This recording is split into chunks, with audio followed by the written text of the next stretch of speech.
All right, so if you're absent today, this is 3.7. You'll need to go to the website and find the homework 3.6 handout and attach that to your bell worksheet. Here's your table of contents and your objective.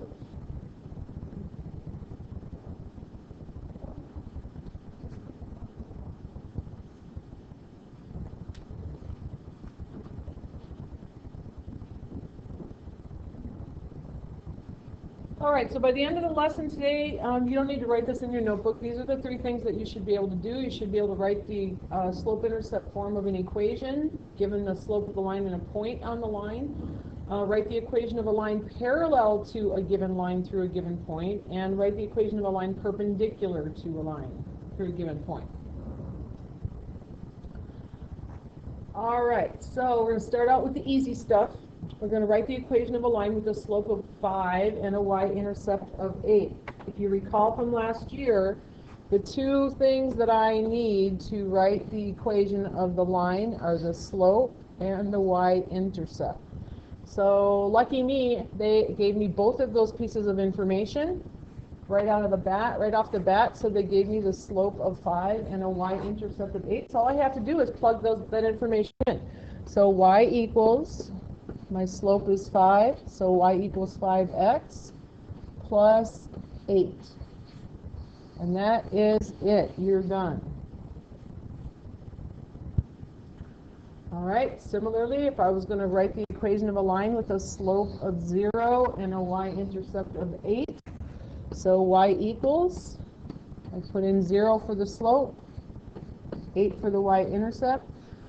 All right, well, I think I can reduce this a little bit, because 0 times x is going to give me 0, so that's going to cancel. That's going to give me y equals 8, which you will recall gives you if this is x, this is y. I have a y-intercept of 8. X is 0, y is 8. That's going to be a horizontal line going through the y-axis at 8. All right, two lines are parallel if the slopes are equal. So equal slopes. So the slope of the line, what is the slope of the line? Y equals negative 2x plus 5. It's negative 2. So if I was going to write an equation of a line that was parallel to that line, it would have to have the same slope, except now that it's going to have a different y-intercept of negative 3. So my equation would be y equals negative 2x minus 3. Final answer.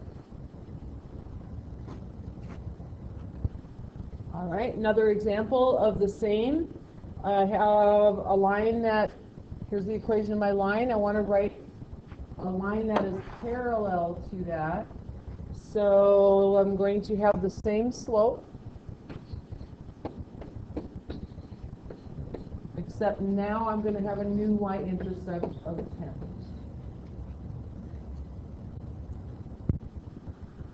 All right, two lines are perpendicular if slopes are negative reciprocals or negative inverses. Remember that yesterday? Sorry, I'm having a spelling issue right now. All right, reciprocal.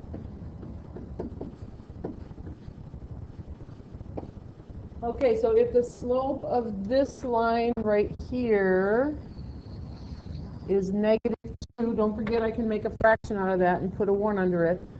The slope of a line perpendicular to that would have a slope of positive 1/2, because if I flip the negative 2 over 1, I get 1 over 2, and then I have to change the sign. So it was negative, so this one is going to be positive. All right, so write the equation of a line that is perpendicular to negative 2x plus 5 with a y-intercept of 3. So here we go. My negative reciprocal slope is 1/2 x, and my new y-intercept is negative 3.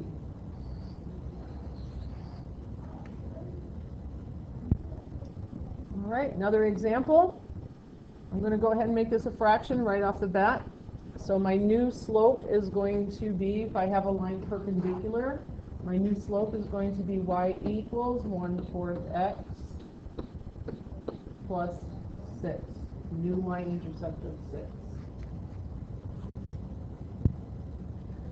All right, now we're going to write the equation of a line that passes through a point that has a slope of 7. So I have, this is a little bit different. So they're still giving me the slope. So I know I'm going to be plugging in 7 for the slope. They also gave me a point. So a point has an x and a y coordinate. So I'm going to also plug in the 2 for the y. So 2 goes in for y. And I'm going to plug in the 1 for the x. So 7 times 1 plus b. That will help me find the y-intercept of my new line. So 2 equals 7 plus b. B is going to be -5. All right, so my slope of the line that passes through the point, or the equation of the line that passes through that point with a slope of 7 is going to be y equals 7x minus 5. Final answer. All right, another example. Passing through the point 3, -1 with a slope of -1.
And there's your answer.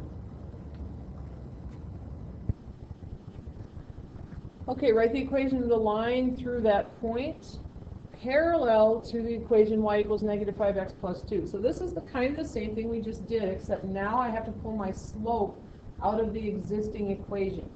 So I know that the slope of this line is -5, so if I'm going to have a line parallel to that, the slope would also have to be -5. So I'm going to start out my new equation by plugging in what I know, but I do not know the y-intercept of my new equation. So I'm going to go back to this guy over here on the left, and I'm going to use my x and my y coordinate. So y is 4, the slope is going to be -5, and I'm going to multiply that by my x coordinate, which is -1 plus b. That will give me 4 equals 5 plus b, and b is going to be -1. So over here, where my question mark was, I now know that b is -1, so you can plug that in. You could reduce that to -5x minus 1 if you so choose. All right, take a minute, pause the video, and see if you can do it on your own. All right, so if you were freaking out about the fraction, here's a little trick that you can use. I converted my -3/4 x slope into a decimal of -0.75. That makes it a lot easier when I want to use my calculator. All right, so I took the slope of -0.75 and I plugged it in over here. Then I also plugged in my x and my y coordinates and did the math, and b turned out to be 5. So if I want to have a parallel line, it's going to be y equals -0.75x plus 5. Final answer.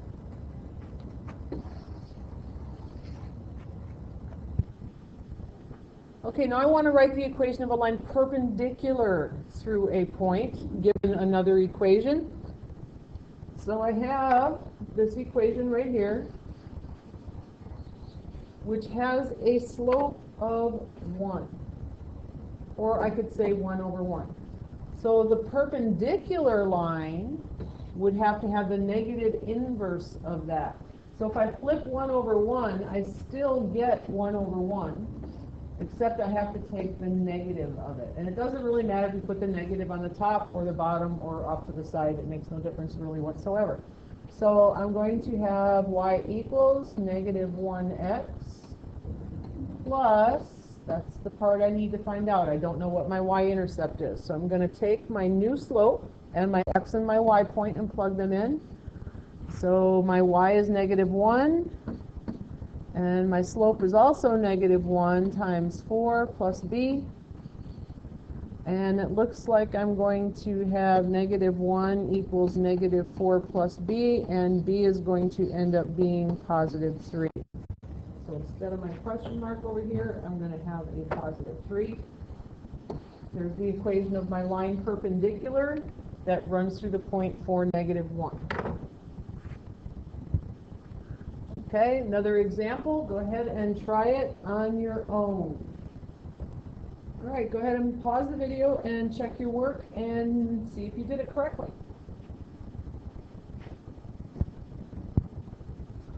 All right, if two lines form a right angle, what would their slopes look like? For example, I know I have a right angle that tells me these are 90 degrees. I know I also get in the right angle when this is happening, which we talked about that yesterday. That's perpendicular. So anytime I have a right angle or perpendicular lines, I'm going to have slopes that are negative reciprocals of each other. Or another example of that we're going to come up with really soon, maybe in the next unit, is when I have a right triangle. So when I have a right triangle, this line and this line, the slope of each of those lines would be negative reciprocals. All right, so if I want to find if the intersection of AB and CB, this should say CB, form a right angle, I have to use my slope formula.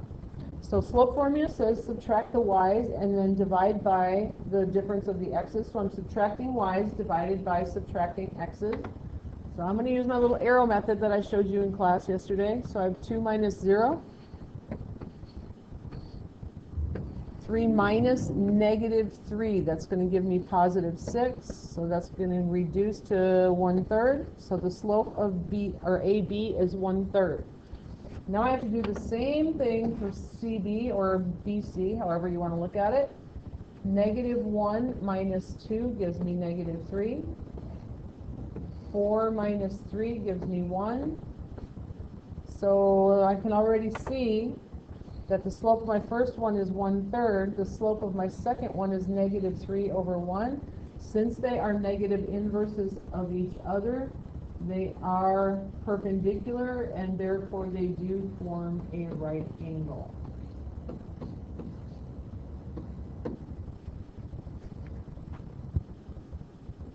All right. So it's for Monday, homework 3.7.